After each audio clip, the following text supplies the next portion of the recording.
Would you say that falling asleep while playing a video game is a bad thing?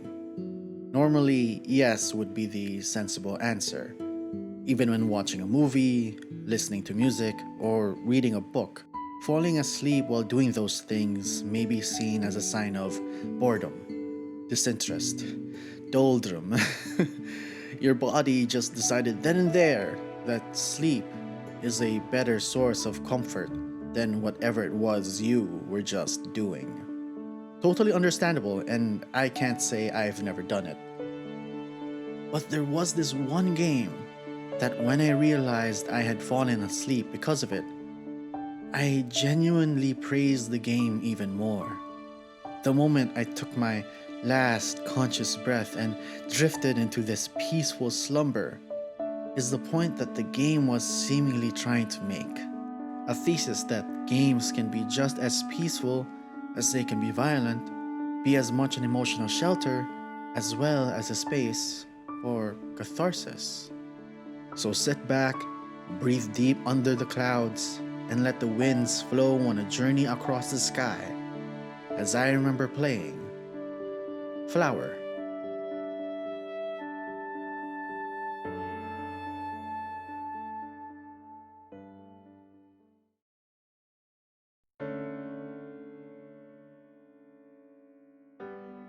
In the middle of playing other games like Metal Gear Solid 4, Resident Evil 5, Call of Duty Modern Warfare, and Grand Theft Auto 4, there was Flower. I don't even remember how Flower caught my attention way back then, but I'm pretty sure it's not because of its gameplay. It's a very short game. I replayed it and breezed through it in less than 4 hours. You act as this gust of wind collecting flower petals. That's it. Even the sorta secret collectibles you may get in the levels are still petals. You move using motion controls while almost every other button pushes the gust forward. There are only 6 levels, each can be finished in under 15 minutes, with only some slight additions and variations in the gameplay among them. So no groundbreaking mechanics, no gripping storyline, no memorable cast of characters, no 100-hour odyssey. Just you, the flowers, and nature. So with all that said, I can honestly say that this game doesn't have much. It doesn't ask much from the player, and doesn't instruct as much either. I can totally see how someone would be put off by these broad but true descriptions of Flower. It has aspects that, if used to describe any other game, would be seen as a flaw. Motion controls can be annoying and hard to handle. There's not much variety in its gameplay to stay compelling.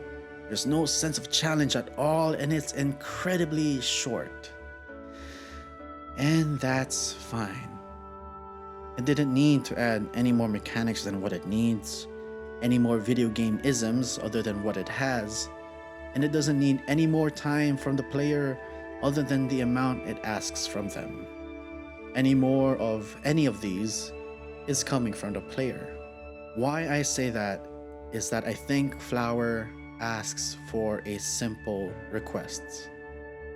Take a moment, take a breath, and be at peace. That's what popped into my head after waking up and seeing this. If the player is idle long enough, the game fades in and out to scenes of the level. All you'd hear are the natural sounds of the game, along with the occasional more relaxed piano medley. You may call it the game's version of a screensaver mode, but in another way, it's the game continuing to emphasize its goal for the player to have some peace of mind. It's really an uncommon take for a video game to really present itself as just a space to relax in. A space to just take a deep breath and calm down.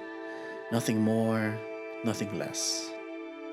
Smaller details like the game calling its levels dreams, a trophy that literally asks the player to stop playing the game for a week, and even a very timely ending that presents the beauty and perseverance of nature all the while confined inside a room, are just more ways the game is telling its player to relax and find the space to calm and be still.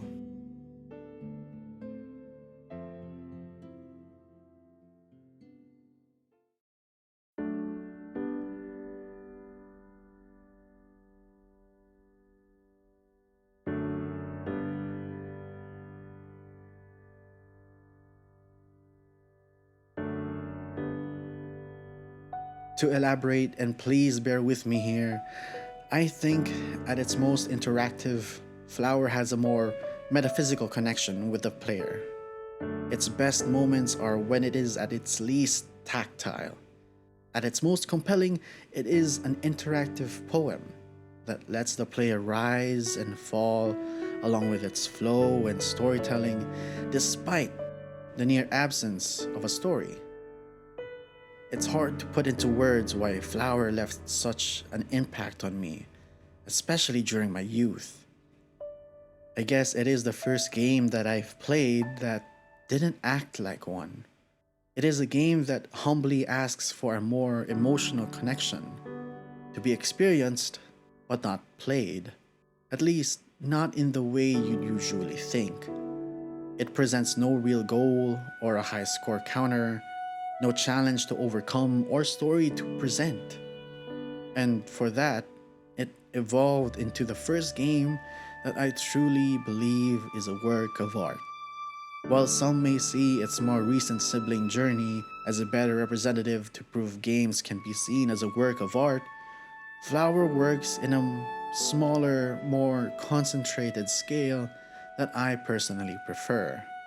If Journey can be compared to a mountain, the art can be seen by the adventure it presents, then Flower can be seen as the very object it's titled from. Flowers are small and unassuming, but they brim with color and vibrant life.